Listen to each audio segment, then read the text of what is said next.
so nkuko wari ubivuze muri iki gihe ni nk'aho ibintu bimaze kuba bibi urebye uburyo kibimeze twakuze tuzi ngo divorce ntibishoboka ntibaho twari tuzi ko ari ikintu kiri impossible kitabaho kidashobora gukorwa ariko ubu nyine tumaze kubona nyinshi cyane mu bwoko bwacu twagiye twirebera n'amaso n'ubu zirakomeje buri munsi ariko none ndagira ngo tuze kuganira duhere hasi ese izi ngo ko zirubakika gute titwore buryo ki iyi nzu yasenyutse ikagwa ari etaje y'igorofa 4 cyangwa 5 abantu bashinzwe icyo gihugu n'abashinzwe imyubakire bazabate si inzu mbere yuko bayubaka fondation yayo yari imeze gute neza abandi mwiriwe tubahaye ikaze cyane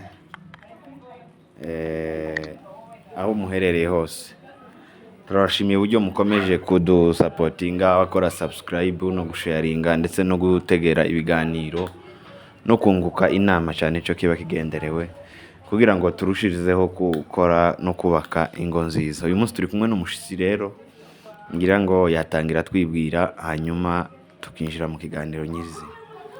Yego murakoze cyane. Amazina ni Serugaba Alex. Ndi umugabo ndubatse mfite umudamu n'umwana umwe. Murakoze cyane. Hanyuma rero ngira ngo twinjire mu kiganiro tuganire hejuru ya famiye n'ingo. Yego. Ubu muri iyi minsi wagira ngo nibwo ingo zitangiye kuko zifite ibibazo akenshi bitahozeho mbere bya divorce urugo rumeze nk'ufite garanti. Yego. Umwaka imyaka 2 hari n'abandi bari mu gusenya bagize ku mezi. Yego. Abantu bakibaza ngo ese ni iki gishasha kiriho kitabayeho ni ibihe bibi biriho bunyine cyangwa abantu nibo babi ibi bintu bituma ingo z'ubu zidakomera divorce ibibazo bya hato na hato mu by'ukuri mutekereza ko biterwa n'iki? Murakoze cyane. Iki ni ikintu cy'ingenzi cyane tekereza ko n'ubundi hakagombye gukorwa ibiganiro byinshi akabaho amasemina menshi agenda agaruka kuri iki kintu kuko urugo ni ikintu cy'ingenzi cyane. Ingo nyinshi iyo zishizwe hamwe zitwa communauté. Reka duhere nk'umanyamurenge duhere ku murara. Ni ukuvuga ngo umurara ugizwe n'ingo n'urugo rumwe cyangwa se n'ingo nyinshi zishize hamwe zikitwa umurara. Imirara myinshi yishira hamwe ikitwa communauté. Communauté nyinshi zishize hamwe zikitwa nation, igihugu. Bisobanuye ngo iyo rwa rugo rumwe rugize ikibazo kera ni yakla ibwiye kugira ikibazo ndetse na communauté ikarisoltinga mu gihugu kugira ikibazo no kutagira abanyagihugu beza. So nituvuga urugo rumwe abantu bumve ko twatuvuga ikintu kinini cyane. Turaba tuvuga communauté, turaba tuvuga nation nziza, communauté nziza ndetse ubwoko bwiza muri rusange. So nkuko wari ubivuze muri iki gihe ni nk'aho ibintu bimaze kuba bibi urebye uburyo kibimeze twakuze tuzi ngo divorce ntibishoboka ntibaho.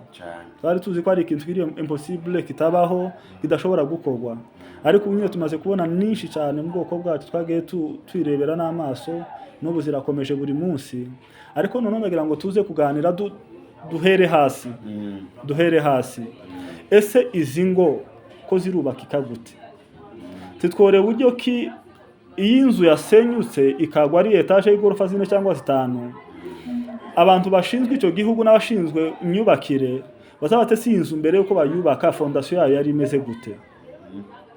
Numango iyo yaguye batangira gushakira ikibazo aho yari yubatse uburyo ki yari yubakitsemo. Ese bayikore fondation ishobora gusustaininga gorofa 6 kuja hejuru cyangwa se bayubasa ahantu hari hameze neza mu buryo hatari afite ikibazo cyo zoza nicyo kibazo cyabaye. None kugira ngo tuze kureba impamvu zino ngo zifite ubuzima bumeze gutya reka turebe se ahubwo ese ingo zihari kuri none aho uyu munsi ko zirubakika mu buhe buryo. Ese ubwo buryo iyo fondation ishobora gusustaininga ingo zikagumaho cyangwa ushobora kuba impamvu ihatuma ingo azisenyuka kuri none. Ariko wenda ngashaka kugira ngo tubanze twirefere ku cyanditswe kimwe arico dusoma none tukigendereho tuza kureba urugo gukuri rushobora kubakira kuki kugira ngo ruzakomere rugere ku ntego y'Imana ndetse no kugihe gwagombaga kugira. hano hari icyanditswe umunyabwenge Salomo yanditse mu gitabo cy'imigani 24 duhereye ku murongo wa 3 n'uwa 4. Yavuze amagambo 3. Yaravuze ngo ubwenge nibwo bwubaka urugo kandi rukomezwa no kujijuka. Kumenya niko kuzuza amazu yo muri urwo rugo mo ibintu byose by'igiciro cyinshi n'iby'igikundiro. Noneho mu rurimi rw'icyongereza bakoresha amagambo 3. Bakoresha wisdom, knowledge na understanding. So bakavuga ngo wisdom niyo yubaka urugo, rugakomezwa na understanding. Kumenya ngo niko gutuma ngo ibintu byose by'igiciro byuzura muri urwo rugo. Reka ntangire mvuga gutya. Fondation y'ikintu ni determinadire cya kintu kizamara. Iyo fondation idakomeye cya kintu kigira dire ngufi. Iyo fondation ikomeye cya kintu kigira dire ndende. Iyo ugiye muri biriya tubona ngo umunyabwenge wubatse inzu yiwe ku rutare, imvura iragwa, imivu iratemba, ibintu byose biraza byikubita kuri yanzu, ariko yanzu ntiyagwa. Noneho tubona undi ngo wubatse inzu yiwe ku musenyi. Bya bibazo byaje kuri yanzu yubakitse ku rutare nibyo byaje kuri yanzu yubakitse ku musenyi. Itandukaniro ryatumye imwigwa indi ntiyagwa naho zari zubakiye. Bishatse kuvuga iki? Bisobanuye ngo aho ikintu cyubakiye niho harimo ibanga ryo kugira ngo cya kintu kigwe mu gihe imvura n'umusenyi imvura n'imiyaga byaje cyangwa se ndikigwe. Aho turi kumwe. Aha. Tugarutse rero muri ubu buzima bwa famille kugira ngo abantu bazumve batabyumva mu bundi buryo, bazumve mu cyo dushaka kuvuga. Ubu nyine tugeze mu isi mbi. Isi yobowe n'icyo bita ifaranga. Aho abantu baba bahitamo ibintu byose baba bahitamo mu buzima bashingiye ku mafaranga. Ugasanga noneho ndavuga ibintu nka 3 ingo nyinshi zigenda zubakiraho. Ijambo rya mbere ni intere. Inyungu. Noneho ubu nyine tugeze mu isaho nibwo tukaduhumuka twese twatubona isi y'ifaranga ukuntu iryoshe. Twabayeho imyaka myinshi turira twibereho mu buzima nigeze kumva wenda nakantu gasa nako ducishaho. Umugabo mwava mu minembwe ngo agere i Rwanda abona ngo igorofa yari ifite nivo 3. Noneho ngo arangiza abwira abandi bagabo bari kumwe ngo burango igorofa ngo wasanga mutarabuze guhomberaho inka 2.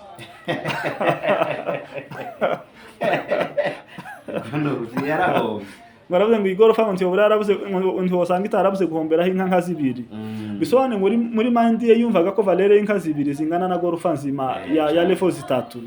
Ibyo birashaka kugaragaza ubuzima twari twibereyemo bw'inka, tugahinga, tukarya, imirima yacu, tugakama amata tukanywa, nta kintu by'amabile n'ibikindi twari tubizi. None abantu bamare kugera mu isi abandi bamaze mu myaka myinshi basanga isi yobowe n'urufaranga. Ufite urufaranga araryoshe. Ufite urufaranga mu muryango ni ufite ijambo. Ufite urufaranga muri karitse ni uvuga rikijana. Ufite urufaranga niwe byose. None abantu batangira gushakira urufaranga hasi no hejuru. So abakobwa kuri none yabona umuhungu ufite urwo rufaranga akavuga ati no ntabwo bishoboka ko no kwitesha uyu muhungu ngoje kuri duhungu twose niko bazabita badafite ifaranga mu duhungu twose. Ufite ifaranga ni umuhungu, udafite ifaranga ni uduhungu twose. So ntabwo no kwitesha uyu muhungu uhereye umunsi afite imodoka, afite inzu, afite buri kimwe cyose, turamaduhera mu buzima bwo hejuru. Umuryango wanje azawufasha, azazayishurira abavyeyi banje inzu, bene ibyo. Noneho ikaba motivation kuri we igiye gutuma ashaka uyu muhungu. Kubera ko yarakenye ibifatika. Noneho dore konsekanse zikomeye zihari. Wa muntu namara gushika hariya icyo yarakenye arakibona. Oru rugo ntabwo ruhuye n'icyo kintu kuba rufite ubukene n'uryo ugahaga bwa bukene buzabushira. Bwamara gushira ugasanga mu byukuri cyo wari ushaka iriya mwitangiriro cy'urugo rwiza ntabwo gihuye n'ico wabonye. Ugatangira urugendo rwo gutangira gushaka wa mugabo wahoranye mu bitekerezo byawe wiyerekwa ku mwanya wa mbere. So iyi nzara wari ufite izishira vuba cyane. Hari n'igushika hariya reka tuvuge none nk'abantu bashaka abantu bari hanze akakujana hanze. Wamara gushika hanze ibyo yarafite byose nawe ukavyibonamo wenyine. Ubwo bushobozi ukabwubaka. Warangiza ugasanga icyo wari umukeneye yo nzari ifaranga tiwazibonye. Haracyari impamvu yo kubana nawe. Ntukimukeneye. So nukuvuga ngo uru rugo rwari rwubake kuri fondation bita urufaranga. so mu gihe cyose ruriya rufaranga warugezeho iyo fondasiyo izasenyuka. Umwana w'umukobwa ashobora gukena kuko habona abandi bose bafite za iPhone birirwa bikuta selfie agashyira kuri TikTok, yabona umuhungu wo hanze umuheza iPhone akavuga ngo yabaye sheri wanje, bakazana bagakora wedding, bakaja muri Seville cyangwa akabaye umubombora, yarangiza akamuheza iPhone n'ibindi byose. Wa mwana w'umukobwa yarangiza ejo bundi akaja hanze, yashikanze agasanga iPhone ni ikintu gito cyane wabona ukwezi kwa mbere cyangwa kwa kabiri. Noneho yashika agasanga ubukene bwa iPhone yari afite hano bwa TikTok burashize. Bwa bukene iyo bushize dire kwa muri rwa rugo birangiye. Noneho atangira gushaka urugendo gushaka noneho umukunzi azaza ajana nawe ujanye n'ico umutima wiwe ushaka. Umugabo noneho azaza yumva ari proud yo kugendana nawe mu muhanda. Niyo mpamvu abagore benshi basigaye bakoresha amaterumo avuga ngo wowe urabona tuberanye n'uyu mugabo kweri, urabona tuberanye kweri ki mutaberanye. Mbere hose bamuzanye se uko kuberana wakumye utabona ko mutaberanye. So ugasanga yaje akurikiye cya kintu cyari mu muntu, ntabwo yaje akurikiye wa muntu. Iyo ni inzira imwe abantu bashakamo nabi, rwa rugo rwasenye kuje bundi ngo zabaye ngo fake, ngo abantu ngo sinzi ko bimeze, ngo abana bubu naho nico zari zubakiyeho ni ya nyungu. Mu rugo ugasanga n'umufano muri abakobwa 8 n'agahungu kamwe. Noneho ka gahungu kamwe kagera imyaka 14 isaka magasunika. Ibyo bitaho ni peer pressure. Ni pressure ashigwaho n'abavyeyi, ni pressure ashigwaho n'abaturanyi, ni pressure ashigwaho n'abandi bantu kugira ngo abikore kubera ko abandi bimeze uko, kubera ko umuryango ushaka iki. Noneho isaka avuga ngo navya abakobwa gusa no shingira kakana wenda komfasha tware ko kazobona abahungu. So bikaba ngombwa ashingiye kakana kugira ngo ashake ko bazobona abahungu mu muryango wabo. Ndashaka ngo wumve key point ngiye kuvuga aho hantu. Wa mwana yashika, umwana wa mbere avyaye ni umukobwa, umwana wa kabiri ni umukobwa, umwana wa gatatu ni umukobwa. Objectif yo gushingira uyu mwana kuri se kwari kugira ngo amubyarire abahungu. Barangiza akambwira ati no, nimba aka kagore wazaje katangira nako kubyara abakobwa, shaka undi mugore. Hakazamo imitekerezo muri wa mwana gushaka umwinjizamo gushaka indi nzira yobonamo abahungu n'ubundi, kuko icyo yarashaka yarashaka umugore kuri mwana yubaka akagira umugore, yarashaka abana b'abahungu binyuze muri uriya mwana w'umuhungu wiwe. So iyo ashitse ntabone kiri yarashaka rwa rugo rwasenyuka. So rura rugo rwubakiye mu bukene bw'abana b'abahungu bari babuze muri uriya muryango. So niba abana b'abahungu n'ubundi batabonetse muri uriya muryango, bwa bukene ntibwakemutse, rura rugo ruzakomeza rugira ubwo bukene. So uyu mwana w'umukobwa, uyu muhungu azamwanga byoroshe kuko icyo bamushakagamo sico bamubonyemo. Kandi gitangaje nuko ubwo bushobozi bwo kubona abakobwa butari muri uriya mugore bwari mu mugabo ahubwo iwubwiwe. So ugasanga iyo impamvu zituma abantu bubaka ni zimwe mu mpamvu zituma ingo zisenyuka. Ijambo rya kabiri tugarukaho hano. Iyo umuntu agiye kugura imodoka, ndashaka wumva aya magambo. Iyo umuntu agiye kugura imodoka mu buzima busanzwe arabanza akayiga, akiga ibintu nka bitatu. Ijambo rya mbere yiga amategeko y'umuhanda, ijambo rya kabiri akiga imodoka uburyo kibayitwara, gusubira inyuma, kuja imbere, gupakinga, kugira gute, gutyo. Tugarutse kuri aya magambo twasomye hano, ubumenyi nibwo bugira gute n'ubwenge no gusobanukirwa. Noneho wa muntu arabyiga byose akabirangiza mbere yuko aja mu muhanda. Yinjira mu muhanda akabaza ngo ikinyotere cy'umutuku n'icyaka turahagarara, cyangwa cy'uburu cyangwa cyiki, je sindatwara simbizi. Akamenya ngo nidushika muri rompwe ndagendera muri ukuboko ninjire gutya nkate gutya, kugira ngo yirinde ibintu bibiri. Ijambo rya mbere kugira ngo yirinde ko yogira impanuka, ya modoka ikangirika ku munsi wa mbere akabara homze, cyangwa akayigwamo ikabimuhinduka inzira y'urupfugwe. Urumva icyo kintu? Cyangwa se mu ijambo rimwe ni destruction, gusenyuka k'ubuzima bwe cyangwa se bw'imodoka.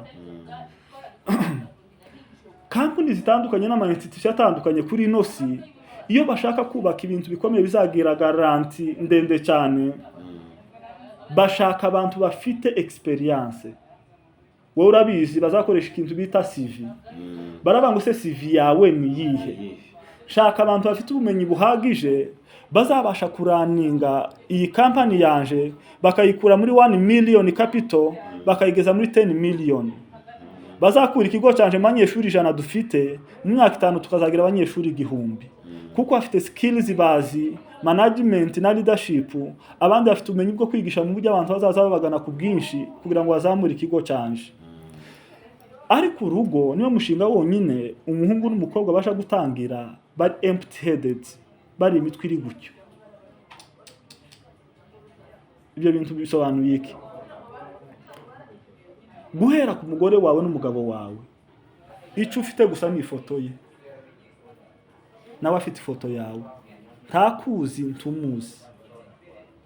Noneho reka tubone mbere yuko twinjira muri karaktere no mu bindi, ntakuzi physically ntumuzi physically ni ifoto. Hano twagiye tubona ingaruka nyinshi zagiye zibaho z'abantu baje baziranye ku mafoto bashika ku kibuga cy'indege akamwihakana kiruka, bikaba birangiriye aho. Abandi bakikomeza bagakora ubukwe nyuma y'imyaka 2-3 twumva andi makuru. Amagambo ngiye kuvuga ngaya kuri iri jambo, ifoto yawe nawe ukagira ifoto yanje, twarangiza ibindi byose tukavuganira kuri telefone, sheri, shushu, ari amaterme yose bakoresha kugeza umunsi wa wedding ikabaho. Tuzi umuntu mugiye gushakana ngo ni muntu ki. Ijambo rya mbere nta karaktere yiwe nimwe uzi. Kira kintu bita fiançailles akamaro kaco ni igihe abagiye kubana bagomba gufata kugira ngo bamenyane. Menye karaktere zawe kuko Imana agirema abantu psychologically mu buryo butandukanye. Hari Imana yaremye baza barakara vuba ariko bagahora vuba. Hari Imana yaremye bagira batuje batinda kurakara. Habe nubwo bambwira gutaragenda gahora akagenda gahora. Hari Imana yaremye akunda gusubika ibintu byose. Hari Imana yaremye akunda kuvuga cyane, bakavuga abandi bakagenda gahoro bavuga bukeye. Muri psychologie arabutabona aba melancholique aba nerveux biki byose twagiye tubyiga sinkivyibuka. So fiançailles ikintu cyambere ibereyeho ni ukwigana mwembi babiri, ukamenya ngo je Imana yampaye kuvugira hejuru. Ese nzabona umugore uvugira hejuru, ugo rugo tuzarubamo bikunde, cyangwa nkwiriye umuntu uvugira hasi kugira ngo nzamuka tansi wagendere hasi ibintu bijane. Ndetse no muri fiançailles nk'abantu mu kizungu ari fiançailles bakora, ugasanga murabanye mu nzu kwanza mukabanza mukamenyana, ukabanza ukamenya kabisa ukabona ko ufite capacité yo kuzabana nawe, karaktere ze ukabona neza zihabanye nico wifuzaga, ukabona zizajana na karaktere zawe, mukabanza mukamenyana. Konsekanse iryo jambo rigira, uzi ko ari ngo nishi bazabana cyage muri amezi 3 ya honeymoon, umugabo yavuga ijambo rimwe umugore akama surprised, uyu niwe uvuze iri jambo. Iri jambo ryo kuvamo akamatangira kera kwibaza ibibazo akiri mu mezi 3 ya mbere, kuko ntiyarazi ko iryo jambo yo rivuga kuko ntiyaramuzi. Ariko yaje kuba yaramumenye mbere yagombaga gukora uko azi ko iryo jambo n'ubundi azarivuga, azi ko azavuga vuba azahubuka, abantu bazabahubuka, ukamenya umugabo wanje nubakanye n'umugabo uzuhubuka. Ariko kubakana na utazi ko azahubuka bwaca gahubuka mwarangije kubana, nicyaje uzamusimbuka ukamuhamagara abavyeyi n'abandi mukiri muri honeymoon ugiye gutandukana n'umugabo ngo bigenze gute, ngo yambwiye guke. Kubera ko ntiwari umuzi, ni umuntu musha kuri wewe, twari uzi ko ari ko azavuga, wari uzi ifoto ntiwari umuzi. Oro ugomba kubanza kumenya karaktere ze, imiterere y'indani, ukamenya nawe akakumenya. Ijambo rya kabiri muri knowledge ni ukumenya uburyo kingo zubakika, ugashakwa ufite knowledge yabyo, ukaba ufite amakuru ahagije wakuye ku bandi bantu babikoze neza kandi bigakunda, bakabana imyaka 20, 30, 40, ukaba ufite experience yabo, bakakubwira imbogamizi ziba mu rugo n'ibyo ushobora gucamo ariko n'uburyo ki wabitsinda. So abana barirukanka kuri none akamakura nta makuru n'amakafite yarangiza akamasha mu rugo, nta makuru n'amakafite ku rugo, azinga urugo kujya byari biryoshe muri fiançailles niko bizakomeza kuryoha, atazi ko hari mamabuye hari n'iki n'ibiki zabisa yamvura ikagwa imiyaga igahuha, ariko akamenya noneho uburyo ki azabyitwaramo. So wa mwana kwera ko yisha afite expectation zitarizo, yahura n'akantu kari very simple akamarara arira bugaca kirirwa arira bugaca. So lack of knowledge niyo mpamvu umunyabwenge uruta abandi bose kwisi, usibye Yesu gusa ni wavuze ngo Yesu ni nawe Mana ga n'ubundi buriya usibye Imana imurusha ubwenge aravuze ngo abandi bose babyawe n'umuntu ntangwanye ubwenge na Salomo. So Salomo atanze inama aravuze ngo ubwenge urugo rwubakwa n'ubwenge rugakomezwa no kujijuka understanding, hanyuma ngo rukuzuzwa ivyumba byo muri urwo rugo bikizuzwa ibintu byose by'igiciro no kumenya. So ayo magambo atatu iyo yubakiye rero mu rugo rwa rugo rurakomera. Ijambo rya mbere iyo fondation ya rwa rugo yubatse neza yamara kuba neza kabisa kaba led ukubakira ku mpamvu nyazo, rwa rugo arangiza rugakomereza mu bwenge no gusobanukirwa no kumenya, rwa rugo rubaho. Reka nangize mvuga gutya, Paulo aravuga mu Efeso igice cya 5 uhere kuri 22 aravuga ngo nkuko Kristo yakunze itorero ariko bagabo namwe mukunda abagore banyu. So hari ijambo rikomeye abantu batazabumva riri muri ico cyanditswe. Ijambo rikomeye ni ijambo rivuga ngo nkuko Kristo yakunze itorero. Ku rugero Kristo yakunze mu itorero ariko rugo abagabo bakundamwe abagore babo. Ubwo rugero Kristo yakunze mu itorero ni uruhe? Ijambo rya mbere yakunze itorero ari ribi. Biravuga ngo twari abanyabyaha, twari dupfuye, tuzize ibyaha n'ibicumuro byacu. Yani Yesu ntiyishingikirije kuco twari cyo kugira ngo dukunde, yirengagije amakosa yacu. Ubwo rukundo rwe ni urukundo Paulo arabisobanura aravuga ngo ntiruba ribibi. Hari abantu usanga abana muri ukamusanga buri munsi wakora ikosa umwe akaribara akajyandika, ejo yakora irindi akaribara akajyandika, ejo bundi akaribara akajyandika akaribara. Ubwo rukundo siko Kristo yakunze itorero. Biravuga ngo ntirubara ikibi, ntirubara ibibi. Niyo mpamvu hari terima abagore bakunze gukoresha ngo ngiye kugusomera. Yakoresha mu ngiye kugusomera, bagiye gusomera ikise. Nibijya yanditse hano. Ni ya list iri hano, ni bya bibi byose yabaraga wagiye ukora buri kimwe cyose. Kuko urukundo gukunze rutari rwa rukundo Kristo yakunze itorero, iwabari bibi byawukora. Noneho Paulo aravuze ngo icyo cyanze abantu barikoresha babashingira ntibuye icyo kivuga cyane. Kuko Kristo yakunze itorero ariko namwe mukunda abagore banyu. Ngo urukundo yakunze itorero rurihangana, rwihanganira byose, rwizera byose, ntirubari kibi cya mugenzi we, ntirubari intege nke za mugenzi wawe, ahubwo au contraire rubari intege nke zawe. Wewe urireba kuruta kureba mugenzi wawe cyane. None Paulo aravuze ngo tugire uyu mutima ari muri Kristo Yesu, ariko rukundo natwe tugaragariza abo twashakanye. Kuko nubundi umugore ashushanya itorero, Kristo agashushanya umukwe. So itorero ni umugeni, Kristo ni umukwe, ariwe mugabo n'umugore n'ubundi. So tugana ku musozo rero nkagaruka kuri aya magambo. Hari abantu bakunda umukobwa kubera ko ari inzobe, kubera ko afite hepfo hanini haruguru hato, amaguru aringaniye, yamara gushakwa za bintu byose bikangirika. Umuntu arugira amabondo n'inda n'iki bikaza, yanzobe washingiyeho igashira. Ndacyari kuri ijambo rya Paulo. Zamara gushira wa muntu wari ufite muri wewe muri image akaba deforme. Yamara kuba deforme rwa rukundo rwawe rukaba rugashira.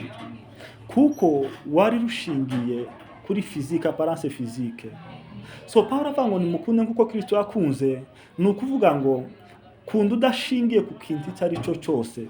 Udashingiye kuko taye yari afite yavuyeho, udashingiye ku kayobe yari afite, udashingiye ku magambo meza yakubwiraga, udashingiye kuki. Kunda urukundo Kristo yadukunze, ariko rukundo rwubakiye kukuba yaratwitangiye agatanga ubuzima bwe ku bwacu kugira ngo tuzabane nawe ibihe byose, twihanganirana, dukomeza kugira intumbero imwe, tugana mu rugendo rumwe, twumva ngo ntabwo washatse marayika ahubwo washatse umuntu ushobora kugira rero nkuko nawe uyigira, ushobora kugwa muri mistake nkuko nawe uyigwamo. Apana ngo nagwa muri mistake ubone ni igitangaza, we nuyigwamo ubone we si igitangaza. So ni umuntu nawe uri umuntu. So muri abantu babiri bahuriye hamwe kugira mugerageze kugenda mwihanganirana, mugera ku kintu kiri hari imbere mushaka kugeraho. Murakoze cyane. Murakoze cyane. Reka tubashimire mu by'ukuri kuri izi nama mutanze zingira akamaro, zubaka, zirimo amasomo abasha gutuma abantu bubaka ingo neza.